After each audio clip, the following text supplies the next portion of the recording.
Welcome back again to the Wizard Shop. This is a cute little car. Guy just dropped this off here just a few days ago for some services and a few different things he wants checked out on it. It's a little 78 320i and it's in very, very good shape, especially for its age. There's several things he wants me to look at on this, but for now we're not going to focus on any one thing.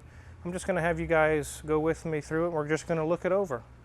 He wants me to check to make any recommendations and see anything we might see, and I'll let you guys follow along as we do that.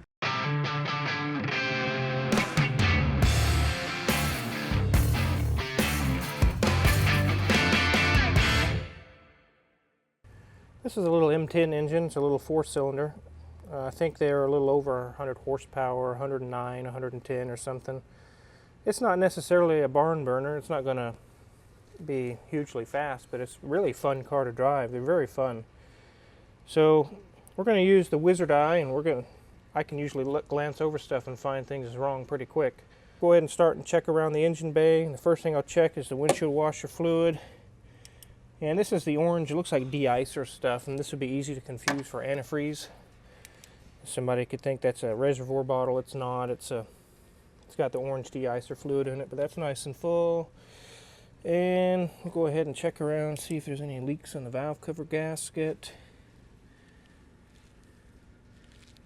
I don't really see anything, any huge leaks really over there. Looks like a fairly new radiator. However, there's antifreeze here. I don't think it's from anyone filling it. It could be that the seam is leaking, or it could be that someone opened this and spilled out a little bit. But that chalky residue makes me question if that's been doing this for a while. The seam right there where it's pinched together and welded might be leaking. That'll be something I'll discuss with the customer to see if he knows any further information about that, and if something we should. One of the things I can do is pressure test it and see if it spews out any antifreeze there. So that'll be something I'll bring up with the customer. Check the belt. It's kind of loose. I can turn it 180 degrees almost. I can turn the fan without even, so that needs to be tightened up, or maybe a new belt. Looks like it's had a fairly recent oil change. The oil filter's new. Nice and full of oil.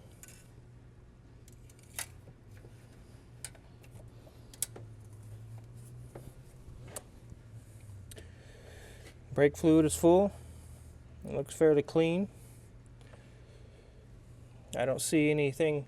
One place to check will be on the reservoir where the master cylinder mounts to it, right underneath.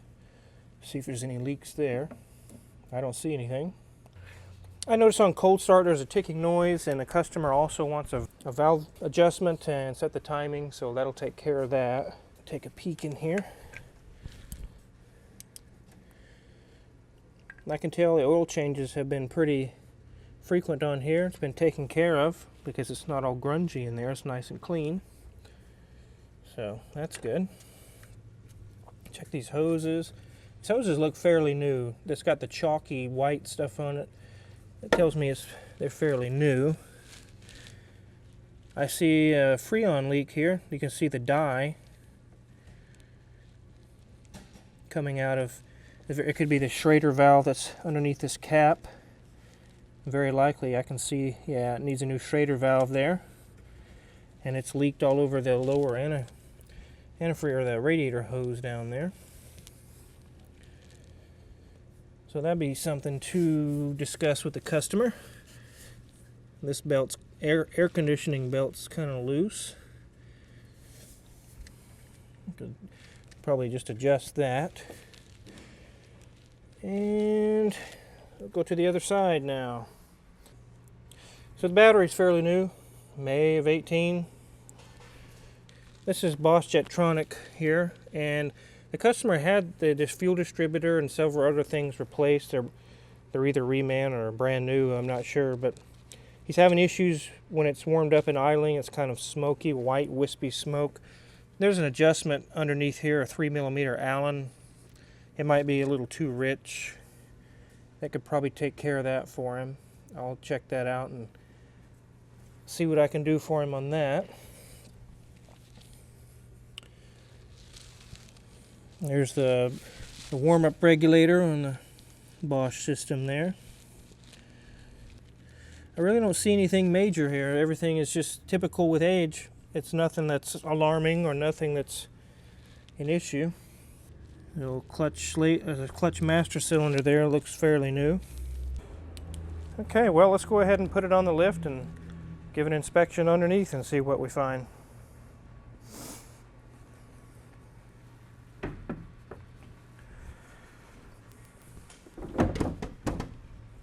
Up we go.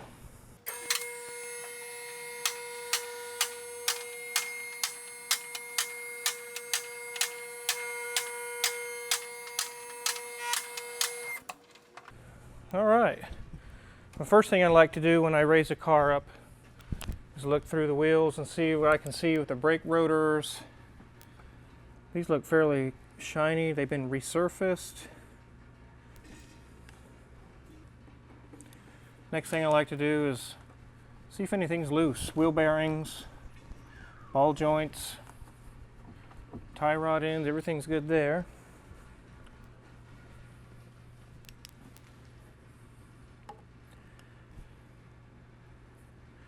Rotors look good there, just like the other side. Uh-oh. That's not good. Let's find out what that is.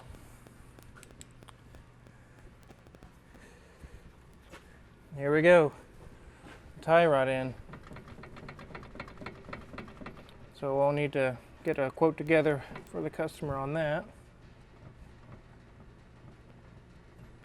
Check the brake pads through the top of the caliper here, and they look fairly new.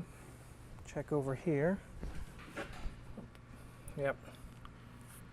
They look fairly new, in good shape. The sway bar bushings here, they're a little cracked, but they're still probably fine. Things looking good there, and we can see our Freon has been leaking here. All the green dye. That could be mistaken by an inexperienced person for antifreeze, but that's not antifreeze. That's UV dye. I'm going to request that we replace this hose because that's oil soaked and it's not good. Fix the Schrader valve and get that fixed up for him. Turn the compressor and it turns freely. That's good. It's not locked up. It's very common on these older cars that have the old R12 system. Sure enough, they're always locked up. But this one spins free. I think it's a good compressor. It's just got a leak. So we'll go to the front of the motor, and the front main seal looks good. No leaking there. And as you can see, it's a new oil filter. That's what made me suspect a recent oil change. I don't see, there's some wetness here. It's probably a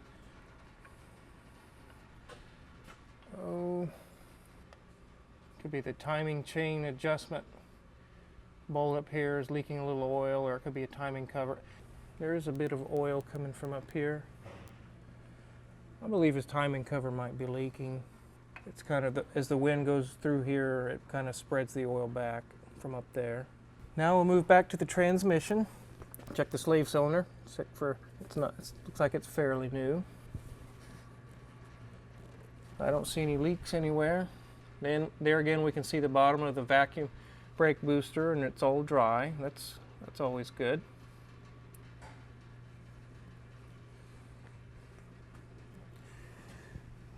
I don't see any leaks on the transmission anywhere. There's nothing dripping out of here or on the output shaft. It's all dry. There's something that's disconnected here. I don't know if it's on purpose or what's going on there. These drive shaft flex joints it doesn't look too bad. It's not all cracked or I'd say they're still very serviceable. They're still good.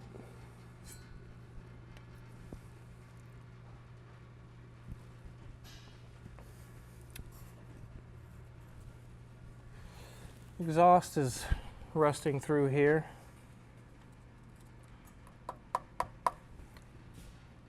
That may be just the aluminized outer shell, but that's something an exhaust shop could probably take care of. I don't really get much into exhaust. Let's continue on back. So back here we don't have a flex joint. We have a normal U-joint. It's nice and tight.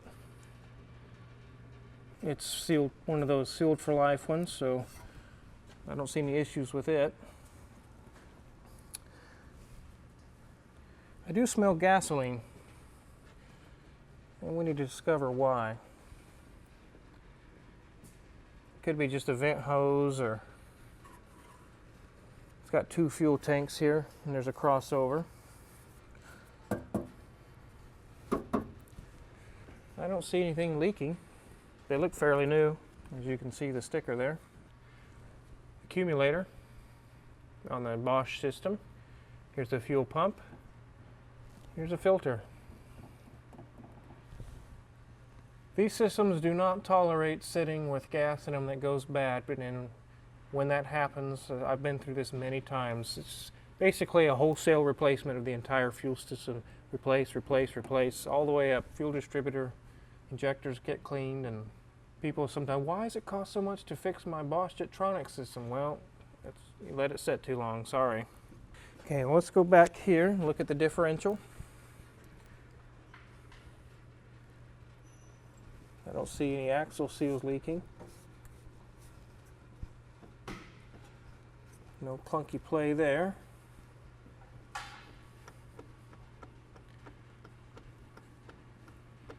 That's normal noise there. Everything looks good there. I don't see anything leaking out of it. The input seal looks good. And we have drum brakes in the back. Looks like fairly new shocks. I'll have the wheels and take the drums off and check that here a little later. But let's go over to here. There's a little rust there, but that's not nothing that I really bring up. I don't do body work, so. We see here this black.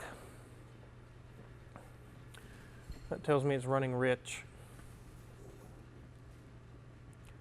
I think we can adjust his fuel distributor on the adjustment screw and probably take care of his rich running condition there. Tires look brand new. Look like they're in good shape. We'll go ahead and lower it back down.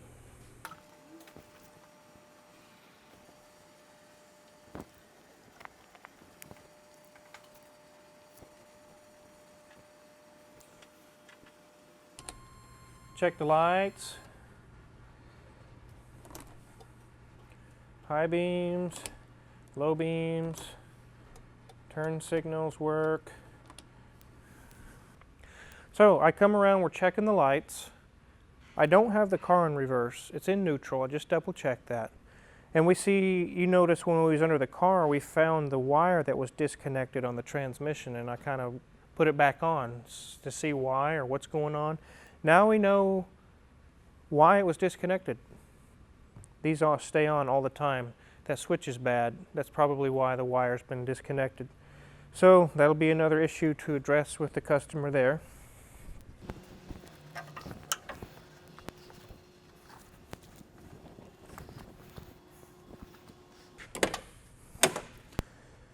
Take a look inside, and really it's in pretty good shape. I'm amazed. Really nice car. Looks like it's got 110,000 miles on it, which is actually very low for something from '78. The door cards look very good. Headliner looks nice. Really, I'm impressed. It's in very good shape. The back seat's in good shape. No tears, no rips. It's got some aftermarket speakers, but you know, that's not a big deal. There are some little tiny rips in the back of the headliner, but that's not surprising. It wouldn't be something that I would say, oh, I'll never buy this car. It's just part of the age of the car.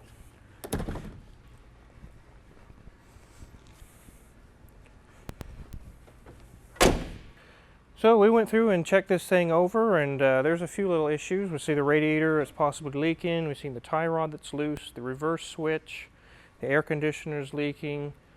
There's a few little issues. There's some concern. The customer told me the tach is in op, the blower motor is in op, the speedometer's jumpy. It's probably something with the cable. It might be wallered out, or there's a few other issues. It's going to be time consuming. I'm going to have to check into that and see what's going on. But we've got a list now to present to him, along with the other issues once I find out what's wrong with them. And I thought you guys might join me on checking this car out. It's a really cool little E21.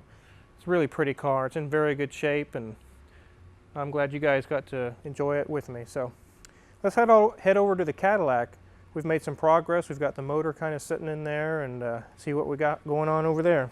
So we've got the engine just setting in there to double check everything to make sure it's all going to test fit everything, and the oil pan clears and the motor mounts line up nicely. And I just had my helper just set this in here and just to double check everything, and it's going pretty well. I'm impressed.